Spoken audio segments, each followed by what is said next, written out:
Hello students, आज हम 9th class का फिजिक्स स्टार्ट कर रहे हैं। उसका फर्स्ट चैप्टर है चैप्टर 8 जो है हमारा मोशन। तो मोशन के बारे में आज हम पढ़ेंगे, उसको हम पार्ट्स में करेंगे। आज हम फर्स्ट पार्ट को करेंगे, तो देखते रहिए इसको। मोशन हम पहले देखेंगे मोशन होता क्या है। मोशन होता क्या है कि कोई भी चीज, फॉर एग्जाम्पल मैंने ये पार्टिकल ले लिया, ए पार्टिकल, इसकी अगर मैं पोजीशन चेंज कर रहा हूं, ये कुछ टाइम के बाद यहां पे पहुंच चुका है, राइट। इसकी पोजीशन पहले ये थी और उसके बाद इसकी पोजीशन ये हो गई है। इसकी पहले ए पोजीशन थी, अब इसकी पोजीशन बी हो गई है। तो ये टाइम के साथ साथ इसकी पोजीशन क्या हो गई है, चेंज हो गई है। तो इसको मोशन कहेंगे। मोशन की डेफिनेशन क्या है, anything which is changing in position, मतलब उसकी पोजीशन चेंज हो रही है with respect to time. Simple सी बात करूं अगर मैं, ठीक है, उसकी हमारी क्या हो रही है, पोजीशन चेंज हो रही है विद रिस्पेक्ट टू टाइम। तो टाइम हमारे पास में विद रिस्पेक्ट टू कह रहा हूं, राइट। विद रिस्पेक्ट टू का मतलब क्या हो रहा है कि अपॉन में हम टाइम की बात कर रहे हैं, कि पोजीशन को हम टाइम से रिलेट करने की कोशिश कर रहे हैं, उसको हम मोशन कह रहे हैं। इसको हम ऐसे मोशन को डिस्क्राइब करेंगे। मैं आपको पहले भी बता चुका हूं कि एनसीईआरटी के साथ साथ ही चलेंगे हम। सबसे पहले आपको एनसीईआरटी के कांसेप्ट्स क्लियर करने होंगे, उसके बाद आप कोई रेफरेंस बुक या कुछ और देखें। सबसे पहले आप एनसीईआरटी को ही प्रेफर करें। तो एनसीईआरटी में सबसे पहले यही टॉपिक है कि डिस्क्राइब करें मोशन को। तो मोशन को उन्होंने ऐसे ही डिस्क्राइब किया है और यही सही वे है कि मोशन होता क्या है हमारे पास, पोजीशन चेंज होना विद रिस्पेक्ट टू टाइम।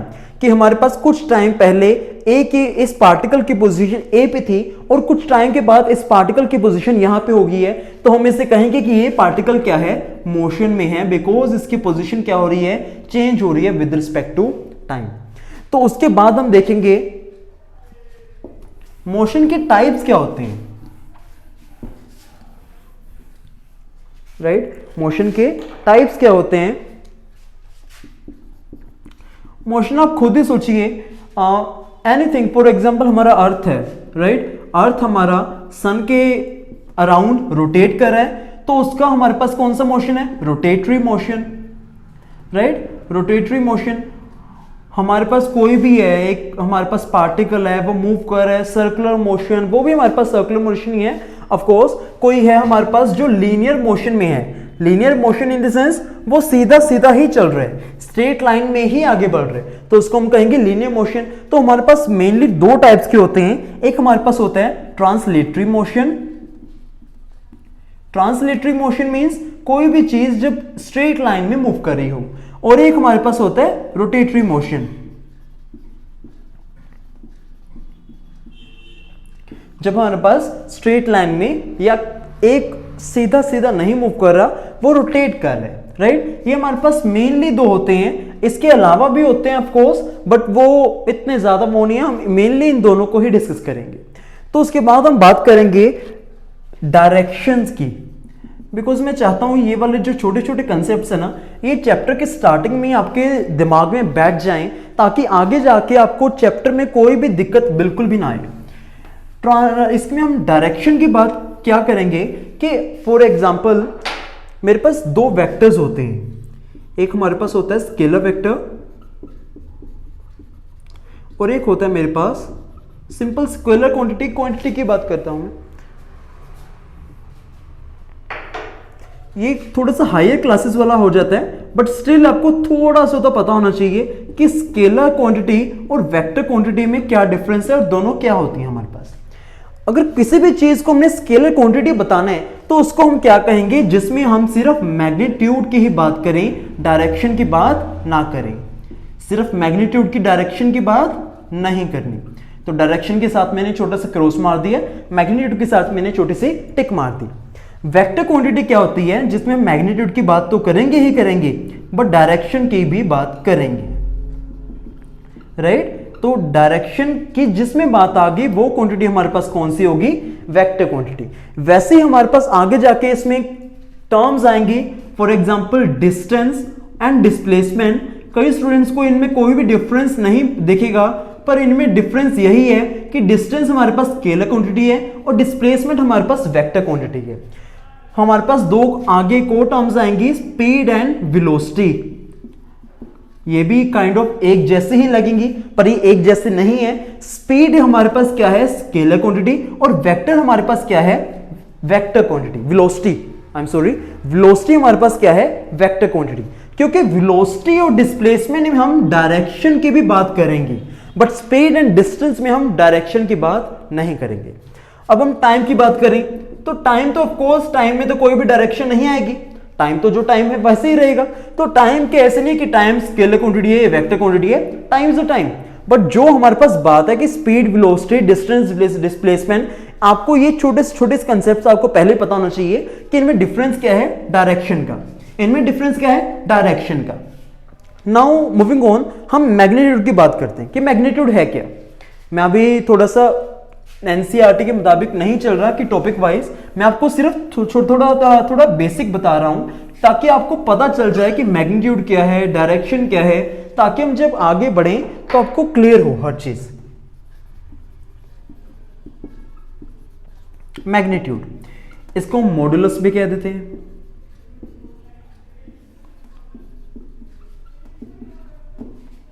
आपने कई बार पढ़ा होगा ये वाले साइन, थोड़ा सा मैथ भी इसमें थोड़ा सा इंटरमिक्स हो सकता है। मैग्नीट्यूड का मतलब क्या है, हमारे पास अगर -5 है, इसका मैं मैग्नीट्यूड लेना चाहूं, इसका मैं कहना क्या लेना चाहता हूं, मैग्नीट्यूड, तो इसके इस साइड में मैं ये वाले साइंस डाल दूंगा और इसको मैं कहूंगा मैं इसका मॉडुलस ले रहा हूं। मैं इसमें क्या कहूंगा, मैं इसका क्या ले रहा हूं, मॉडुलस। और ये हमारे पास नेगेटिव क्वांटिटी थी और ये हमारे पास क्या बन जाएगी, पॉजिटिव क्वांटिटी बन जाएगी। और हमारे पास -5 का क्या बन जाएगा, 5 बन जाएगा। तो मैं कहूंगा कि इसका मैंने मैग्नीट्यूड ले लिया, राइट, ओके। उसके बाद हम इसमें हमने लेंथ क्यों लिखा हुआ है, लेंथ इसलिए लिखा हुआ है क्योंकि लेंथ कभी भी नेगेटिव नहीं होती। फॉर एग्जाम्पल मैं ये बात करूंगा कभी कि मैं सर्कल ड्रॉ कर रहा हूं, वो भी -5 सेंटीमीटर का रेडियस, -5 सेंटीमीटर को रेडियस मान के मैं एक सर्कल ड्रॉ कर रहा हूं, ऑफ कोर्स नॉट, ऐसा मैं कभी भी नहीं कह सकता कि -5 रेडियस का मैंने एक सर्कल ड्रॉ किया है, बिकॉज -5 हमारे पास लेंथ एग्जिस्ट नहीं करती। तो वैसे ही है कि हमारे पास लेंथ, मॉडुलस का असल में मतलब क्या है, लेंथ, कि हम किसी भी चीज की लेंथ ले रहे हैं। इसमें हम क्या ले रहे हैं, -5 का मैग्नीट्यूड मींस उसकी काइंड ऑफ लेंथ कंसीडर करेंगे। आपने दिमाग में क्या बिठाना है, लेंथ। तो -5 का जब मैग्नीट्यूड लिया हमने, हमारे पास क्या मिल गया, 5। तो उसी तरह हम इसमें क्या करेंगे, कोई भी चीज अगर डायरेक्शन है, फॉर एग्जाम्पल अगर डायरेक्शन में अगर आपने मैथ में थोड़ा, मैं एक बार फिर भी बता देता हूं, आपका मैथ में चैप्टर है कोऑर्डिनेट ज्योमेट्री, अगर तो आपने कर लिया है तो वेल एंड गुड, अदरवाइज मैं थोड़ा सा उसको बता देता हूं ताकि आपके लिए अच्छा हो। अगर किसी ने नहीं किया है, उससे पहले मैं एक और चीज बता दूं आपको, reference point, right, reference point. Reference point हमारे पास क्या है कि जो पॉइंट हम बताना चाहते हैं, फॉर एग्जांपल मैं कहना चाहता हूं, मैं कोई भी एक स्ट्रेंजर है उसको बताना चाहता हूं कि मैं कहां पे खड़ा हूं, राइट, तो मैं क्या कहूंगा, इस रूम में बताना चाहता हूं मैं कहां पे खड़ा हूं, तो मैं कहूंगा कि मैं ब्लैक बोर्ड के सामने खड़ा हूं, राइट। मैं ऐसे तो नहीं कह सकता ना कि मैं खड़ा हूं, कहां पे खड़ा हूं, कुछ भी नहीं पता। तो कोई ना कोई रेफरेंस तो पता होना चाहिए to describe the location. For example हम कहते हैं कि मेरा स्कूल, फॉर एग्जाम्पल ये हमारा स्कूल है, ये हमारे पास बस स्टैंड के नियर बाय पड़ता है। हम उसके रेफरेंस पॉइंट बता रहे हैं कि कोई भी हम लोकेशन बताना चाहें उसका एक रेफरेंस पॉइंट होता है कि हमारा स्कूल बस स्टैंड के नियर है, हमारा स्कूल इस दुकान के नियर है, हमारा स्कूल इस रेलवे स्टेशन के नियर बाय है, राइट। कोई ना कोई रेफरेंस पॉइंट जरूर होता है। उसी तरह से हमारे पास कोऑर्डिनेट ज्योमेट्री में जो आपका 9th का मैथ का चैप्टर है, उसमें हम एक चीज करते हैं कि अगर कोई भी पॉइंट है, ये मैंने ब्लैक बोर्ड पे कोई भी पॉइंट ड्रॉ कर दिया, उसके मैंने बताना है कि ये पॉइंट कहां पे है, उसकी मैंने उस पॉइंट की क्या बतानी है, लोकेशन बतानी है। तो मैं इसको एज अ ओरिजिन ले लेता हूं, ओरिजिन मींस 0 0, राइट। ये हमारे पास रेफरेंस पॉइंट है, इसको हम क्या कहते हैं, ओरिजिन। इधर वाली साइड हमारे पास एक्स एक्सिस होती है, ये वाली साइड हमारे पास वाई एक्सिस होती है, और ये वाली साइड हमारे पास -y एक्सिस होती है। ये हमारे पास, सॉरी ये -y नहीं, ये हमारे पास -x होती है, ये हमारे पास -y एक्सिस होती है। -y को हम y डैश भी लिख देते हैं, -x को हम x डैश भी लिख देते हैं। उसके बाद हम सिंपल नंबर्स लिखते हैं, 1 2 3 4, यहाँ पे -1 -2, बिकॉज मैं पहले ही बता चुका हूं ये हमारे पास क्या है, माइनस है। -3, -4, -1, -2, -3, -4, 1, 2, 3, 4, राइट। ये हमारे पास नंबर्स है। और अब मैं उस पॉइंट की डायरेक्शन बताना चाहता हूं, उस पॉइंट की डायरेक्शन नहीं, उस पॉइंट की मैं लोकेशन बताना चाहता हूं कि वो पॉइंट कहां पे लोकेटेड है। तो मैं क्या करूंगा कि उस पॉइंट से मैं दो परपेंडिकुलर्स ड्रॉ करूंगा, एक तो y एक्सिस पर और एक x एक्सिस पर। जो हमारे पास x एक्सिस पर परपेंडिकुलर ड्रॉ हुआ है वो तो मेरे पास आ जाएगा y कोऑर्डिनेट। ये मेरे पास क्या आ गया, y कोऑर्डिनेट। वो हमारे पास यहां से पता चल जाएगा, जितना ये डिस्टेंस होगा वही हमारे पास ये डिस्टेंस होगा। फॉर एग्जांपल मान लीजिए ये हमारे पास y डिस्टेंस है, तो ये भी डिस्टेंस हमारे पास कितना हो जाएगा y, बिकॉज ये हमारे पास काइंड ऑफ रेक्टेंगल भी बन सकता है, स्क्वायर भी बन सकता है, जिसमें ऑपोजिट साइड्स हमारे पास क्या होंगे, इक्वल होंगे। तो जितना डिस्टेंस ये होगा उतना ये होगा। मान लीजिए ये x था, तो ये भी हमारे पास कितना आ गया, x आ गया। तो ये पॉइंट हम कैसे लिखेंगे, x y, कि जितना हमारे पास y कोऑर्डिनेट से परपेंडिकुलर डिस्टेंस था उसको पहले लिखना है, फिर x कोऑर्डिनेट से जो परपेंडिकुलर डिस्टेंस था उसको हमने बाद में लिखना है। ये हमारे पास उस कोऑर्डिनेट की, उस पॉइंट की लोकेशन आ चुकी है, और हम इससे कहेंगे कि हमने इस पॉइंट की लोकेशन बता दी है with respect to this reference point. ये हमारा 9th का मैथ का जो चैप्टर है कोऑर्डिनेट ज्योमेट्री, उसमें हम डिस्कस करेंगे। बट एक बार मैंने इसको इसलिए बताया कि आपको रेफरेंस पॉइंट का असल में मतलब पता चल जाए कि रेफरेंस पॉइंट हम कैसे कह रहे हैं, कि हमने इस पॉइंट की लोकेशन बतानी थी। तो ऐसे तो नहीं है कि मैं इसको कोई भी 1 2 3 4 ना लेता, इसको 1 2 3 4 ना लेता और मैं बता देता कि ये कहां पे है। Of course not. अगर मुझे पता होगा कि ये पॉइंट्स कौन से हैं और ये वाले पॉइंट्स कौन से हैं, तभी तो मेरे पास ये दोनों एक्स वाई की वैल्यू आएगी, तभी तो मैं बता सकूंगा कि इसकी डायरेक्शन कहां पे है। जब डायरेक्शन नहीं, सॉरी लोकेशन तभी तो बता सकूंगा। तो ये हमारे पास क्या है, एक रेफरेंस पॉइंट की काइंड ऑफ सिग्निफिकेंस है, राइट। उसके बाद हम बात करेंगे मैग्नीट्यूड की।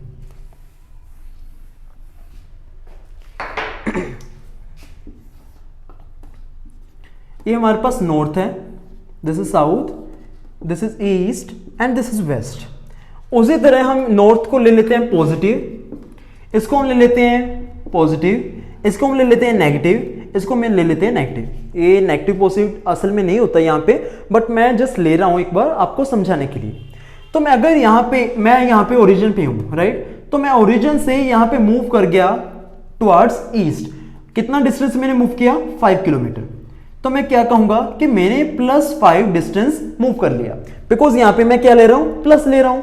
और अगर मैं यही से इधर वाली डिस्टेंस में, इधर वाली डायरेक्शन में मूव करूं, तो मैं कहूंगा कि मैंने कितना डिस्टेंस मूव किया, -5। ये मेरे पास इधर में मैंने 5 किलोमीटर मूव किया है, तो मैं क्या कहूंगा, -5, बिकॉज यहाँ पे मेरे पास क्या है, माइनस। तो उसी तरह कि हमारे पास माइनस कोऑर्डिनेट था, इस डिस्टेंस को मैं कितना कहूंगा, -4। यहाँ पे मैं इस कितना कहूंगा, 4। तो यहाँ पे मैं क्या कह रहा हूं कि -5 पे मैं पहुंच चुका हूं, यहाँ पे मैं कह रहा हूं कि +5 पे मैं पहुंच चुका हूं। पर मैं बात करूं, मुझे फॉर एग्जांपल मुझे ये पर्सन था, तो वो मुझे कह रहा है, एक पर्सन था ए, वो मुझे कह रहा है कि मैं +5 पे पहुंच चुका हूं, और एक पर्सन है बी, वो मुझे कह रहा है कि मैं -5 पे पहुंच चुका हूं। तो मैंने उनको सिंपली कहा कि मुझे नहीं मतलब कि आप +5 पे हो, -5 पे हो, मुझे सिर्फ ये बताओ कि अपने ओ पॉइंट से डिस्टेंस कितना कवर किया है, राइट। आई जस्ट वॉन्ट कि उतना उन्होंने डिस्टेंस कितना कवर किया है ये मुझे पता चल जाए। तो डिस्टेंस कितना कवर किया है, 5, राइट। इसमें डायरेक्शन की बात ही नहीं आई कि वो वेस्ट की तरफ जा रहे हैं, ईस्ट की तरफ जा रहे हैं, पॉजिटिव नेगेटिव कोई भी चीज नहीं। मुझे क्या चाहिए, सिर्फ डिस्टेंस, कि हमारे पास डिस्टेंस कितना है, वो हमारे पास उसकी लेंथ कितनी है, हमारा उसका मैग्नीट्यूड कितना है। तो यही हमारे पास आ गया मैग्नीट्यूड। ये हमारे पास काइंड ऑफ मैग्नीट्यूड की डेफिनेशन काइंड ऑफ आप कह सकते हो। हमने एक अच्छे से एग्जांपल लेके आपको अच्छे से समझाया है, तो मैं उम्मीद करता हूं कि आपको मैग्नीट्यूड डायरेक्शन में अच्छे से पता चल गया होगा। और स्केलर क्वांटिटी और वेक्टर क्वांटिटी में आपको बता ही चुका हूं। स्केलर क्वांटिटी हम उसे कहेंगे जिसमें सिर्फ मैग्नीट्यूड की बात हो, डायरेक्शन की बात ना हो, और वेक्टर क्वांटिटी हम उसे कहेंगे जिसमें मैग्नीट्यूड और डायरेक्शन दोनों की बात हो। Okay, moving on.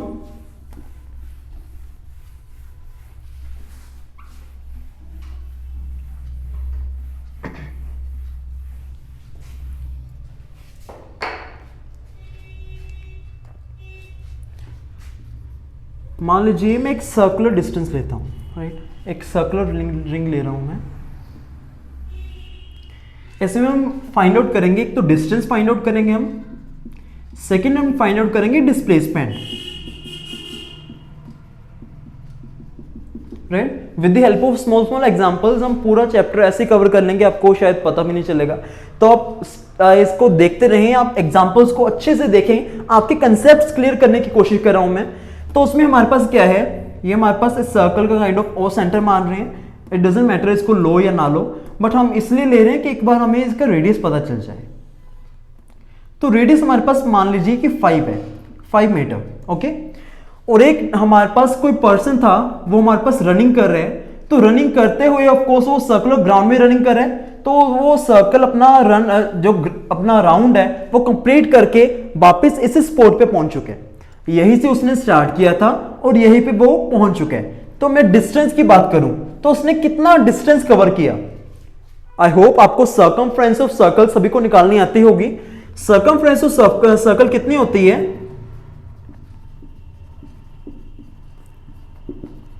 Circumference of circle, अगर मेरे पास ये सर्कल है और ये उसका रेडियस है r, तो उसकी सर्कमफ्रेंस मींस ये इस पोर्शन की, इस लाइन की लेंथ, इस सर्कल की लेंथ, ये जो मैंने ब्लैक कलर से, ब्लैक मार्कर से ड्रॉ किया ये वाला, इसकी लेंथ काइंड ऑफ पैरामीटर भी हम इसे डिफाइन कर सकते हैं। तो ये हमारे पास कितनी होती है 2 पाई r। तो हमारे पास क्या आ जाएगा इसका सर्कमफ्रेंस 2 पाई r। तो यहां पे हमें r गिवन है, दैट इज 5। तो हम डिस्टेंस फाइंड आउट कर सकते हैं कि उस एथलीट ने, उस रनर ने कितना डिस्टेंस कवर करके उस स्पॉट पे वापस पहुंचे। वो कितना होगा, वो 2 pi into 5, because r is given as 5। तो हमारे पास कितना आ गया 2 इंटू 5 10, इट इज 10 पाई।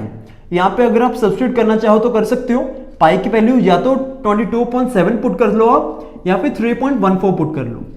मैं यहां पे 3.14 पुट कर रहा हूं, तो मेरे पास आ रहा है वैल्यू 31.4 मीटर। तो इतना डिस्टेंस उसने कवर किया। अब मैं बात करूंगा डिस्प्लेसमेंट की, तो यहां से आपको इनकी डेफिनेशन भी क्लियर हो जाएंगी। डिस्प्लेसमेंट अगर आप गेस करना चाहो तो डिस्प्लेसमेंट जरूर गेस करो। आप अगर चाहो तो 1 मिनट के लिए वीडियो पॉज कर लो, देन डिस्प्लेसमेंट गेस करो। डिस्प्लेसमेंट हमारे पास क्या होगी 0। नाउ क्वेश्चन इज व्हाई, कि डिस्टेंस हमारे पास यह है, डिस्प्लेसमेंट हमारे पास 0 क्यों है। पहले तो मैं इन दोनों को आपको मतलब ही बता दूं कि डिस्टेंस और डिस्प्लेसमेंट दोनों ही लेंथ ही हैं, दोनों हमारे पास काइंड ऑफ लेंथ ही हैं, कि हमने उनका डिस्टेंस ट्रेवल्ड ही निकालना है, राइट।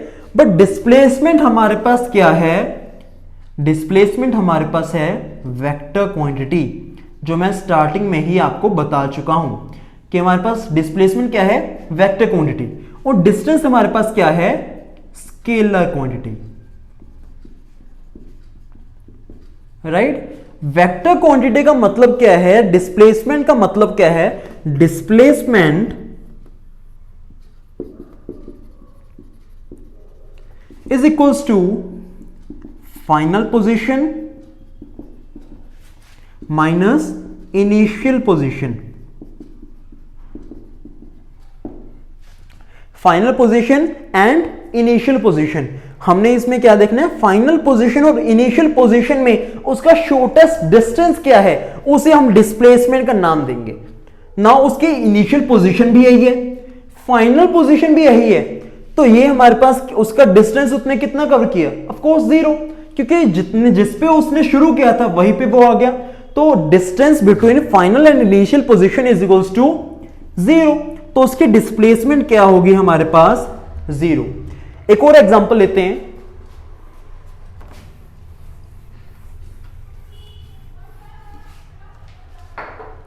वही नॉर्थ साउथ ईस्ट वेस्ट वाली ही लेते हैं हम एग्जांपल।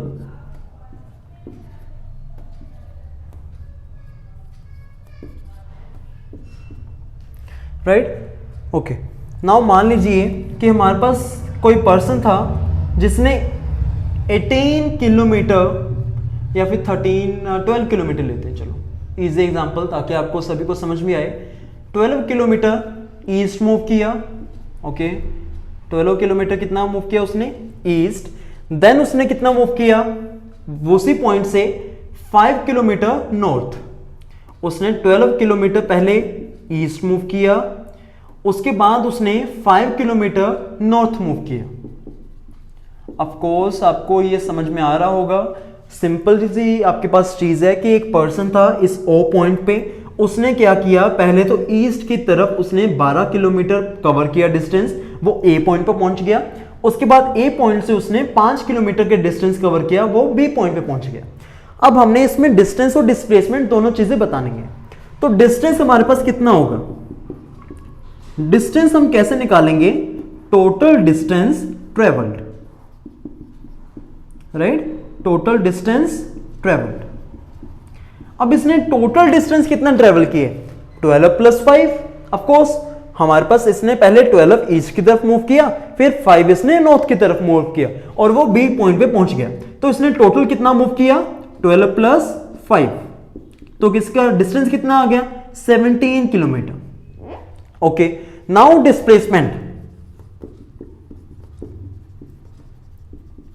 डिस्प्लेसमेंट की हम डेफिनेशन कर चुके हैं। डिस्प्लेसमेंट किसके इक्वल था, शॉर्टेस्ट डिस्टेंस। मैं ऊपर लिख रहा हूं आपके लिए तो आपको अच्छे से समझ में आए, जिसने लास्ट एग्जांपल नहीं देखी अपनी पीछे वाली, shortest distance between initial and final position, कि उस इनिशियल और फाइनल पोजीशन में जो शॉर्टेस्ट डिस्टेंस बन रहा है वो हमारे पास कितना है। अब वो इनिशियल उसकी पोजीशन क्या थी, ओ, फाइनल उसकी है बी, तो ऑफ कोर्स ये वाला हमारे पास क्या है, एक लॉन्ग रूट है। बट ये अगर हम देखें वो सीधा ओ से बी चला जाता, वो सीधा ओ से बी चला जाता, तो वो हमारे पास क्या बन गया, शॉर्टेस्ट डिस्टेंस। हमारे पास वो क्या आ गया, shortest distance between initial and final position. तो ये हमारे पास OB, that is OB is a displacement, because OB की डेफिनेशन ही हमने क्या की है, shortest distance travel between initial and final positions. तो हमारे पास OB की वैल्यू कितनी आएगी, ऑफ कोर्स ये हमारे पास 90 डिग्री बन रहा है। तो हमारे पास पाइथागोरस हमें थ्योरम पता है कि अगर हमारे पास 90 डिग्री हो एक ट्रायंगल में, 90 के ऑपोजिट वाला हमारे पास हाइपोटेन्यूज होता है which is the longest side of this triangle, और बाकी साइड्स हमारे पास होती हैं परपेंडिकुलर एंड बेस। तो हमारे पास पाइथागोरस थ्योरम के बाद हमारे पास आता है रिजल्ट कि h² = p² + b²। अगर किसी स्टूडेंट ने अभी ये नहीं पढ़ी है तो बिकॉज ऑफ थोड़ा सा सिलेबस की वजह से कि आपने कोई चैप्टर पहले पढ़ लिया होगा, कोई चैप्टर बाद में, तो घबराने की बात नहीं है, आप इसको ऑफकोर्स पढ़ लोगे बाद में, राइट। क्योंकि कई स्टूडेंट पैनिक करने लग जाते हैं कि ये कौन सा रिजल्ट आ गया, ये कहां से आ गया। इट्स ओके, आप पेशेंस रखें। ये आपको रिजल्ट अगर किसी ने नहीं पढ़ा है तो आप ऑफकोर्स थोड़ी देर में पढ़ भी लोगे जब आप वो वाला चैप्टर करोगे। तो इसमें हमारे पास ये वाला रिजल्ट आ गया, h² = p² + b²। अब p और b की हमारे पास वैल्यूज हैं 12 और 5, तो यहां पे हम पुट करेंगे h² = 5² + 12²। h² = 25 + 144।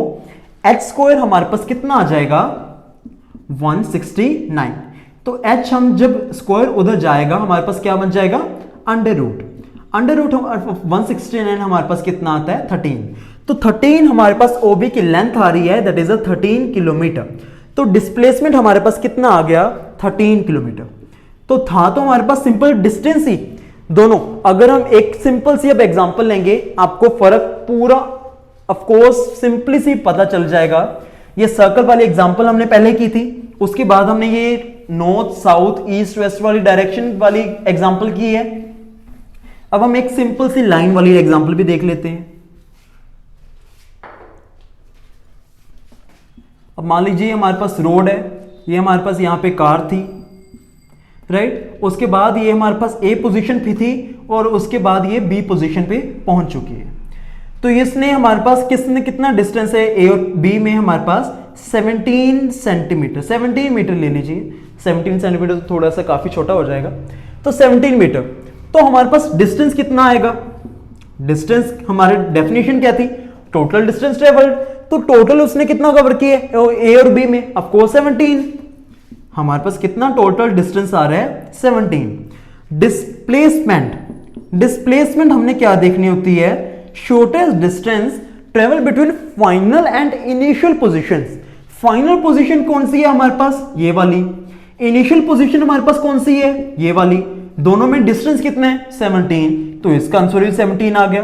तो आप देख सकते हो कि इसमें हमारे पास दोनों का आंसर सेम आ रहा है, बट पीछे वाली दोनों एग्जांपल्स में हमारे पास दोनों का आंसर क्या आ रहा था, डिफरेंट आ रहा था। सर्कल वाली में डिस्प्लेसमेंट 0 ही हो गया था, यहां पे हमारे पास डिस्प्लेसमेंट 13 था, डिस्टेंस 17 था, बट इस एग्जांपल में हमारे पास दोनों ही सेम आ रहे हैं, राइट। इससे हमारे पास डिस्टेंस और डिस्प्लेसमेंट में मुझे नहीं लगता कोई कंफ्यूजन होनी चाहिए। डिस्टेंस हमारे पास क्या है कि टोटल डिस्टेंस ट्रेवल, डिस्प्लेसमेंट हमारे पास क्या है, shortest distance between initial and final positions.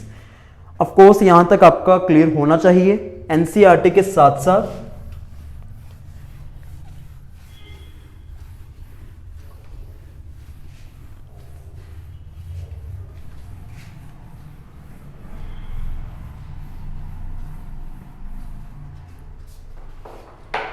उसके बाद हम बात करेंगे uniform motion and non uniform motion. Okay, uniform motion and non uniform motion. Uniform motion हमारे पास क्या होता है और नॉन यूनिफॉर्म मोशन हमारे पास क्या होता है। फॉर एग्जांपल मान लीजिए हमारे पास ये बात था सिंपली, उसमें ये ए स्पॉट है, ये हमारे पास बी है, ये सी है, ये डी है, ये ई है और ये एफ है और ये जी है, राइट। हमारे पास एक खाली रूट थी, खाली रूट काइंड ऑफ हाईवे था हमारे पास। पहले एग्जांपल में हम कौन सी ले रहे हैं, हाईवे की। हाईवे तो ऑफ कोर्स काइंड ऑफ ऐसे नहीं है कि उसमें ट्रैफिक जैम रहता है, तो हमारे पास उसमें एक कार आ रही थी, तो कार के ऑफ कोर्स जितना वो ए और बी में डिस्टेंस कितना कवर करी है, वो मान लीजिए 5 मीटर कवर करी है, कितने टाइम में, 5 सेकेंड्स में। बी और सी में भी वो 5 मीटर ही कवर करी है 5 सेकेंड्स में। सिमिलरली वो सभी डिस्टेंसेस में इतने छोटे छोटे में वो कितना डिस्टेंस कवर करी है, 5 मीटर। कितने टाइम में, 5 सेकेंड्स में। तो मैं सिंपली सी बात करूं कि हर 5 सेकेंड में वो क्या कितना डिस्टेंस कवर करी है, 5 मीटर। तो उसको मैं क्या कहूंगा, यूनिफॉर्म मोशन। यूनिफॉर्म मोशन की डेफिनेशन क्या होगी हमारे पास, जब हम इक्वल टाइम ऑफ इंटरवल में इक्वल डिस्टेंस कवर करें तो उसको हम क्या कहेंगे, यूनिफॉर्म मोशन। ये हमारे पास, ये तो चलो सिंपल से एग्जांपल थी। उसके बाद हम एग्जांपल लेते हैं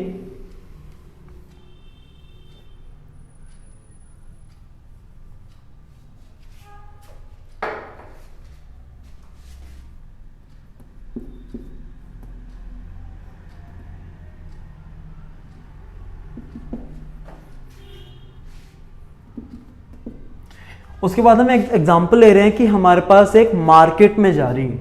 ये तो हाईवे की एग्जांपल थी, अब हम ले रहे हैं मार्केट की। मार्केट में काफी भीड़ थी, संडे का दिन था, तो उसमें वो कार ऑफ कोर्स उसमें ट्रैफिक जैम भी होगा, काफी भीड़ भी होती है, तो उसने ए बी में तो कवर कर लिया 5 सेकंड में, कितना डिस्टेंस, 5 मीटर। बट उसके बाद उसने 5 सेकंड में कितना डिस्टेंस कवर किया, सिर्फ 2 मीटर, क्योंकि आगे जाके थोड़ी सी भीड़ होगी थी काइंड ऑफ, राइट। उसके बाद सीडी में उसने कितना कवर कर लिया 5 सेकंड में, 10 मीटर। उसे कार को लगा कि अब थोड़ी सी भीड़ कम हुई है, जल्दी से निकल जाओ, तो उसने 10 मीटर कवर कर लिया। उसके बाद फिर से उसने 5 मीटर।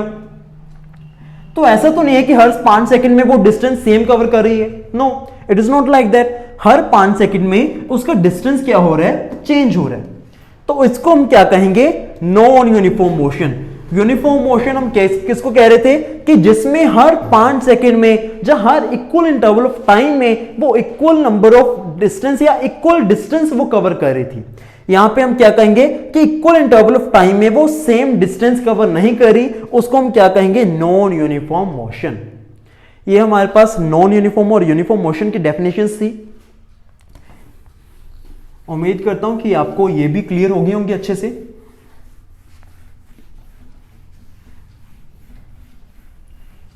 राइट, इसके बाद वाला पार्ट हम नेक्स्ट पार्ट में देखते हैं। यहां तक आज के लिए एक बार काफी है, बिकॉज हमने काफी कंसेप्ट्स क्लियर किए।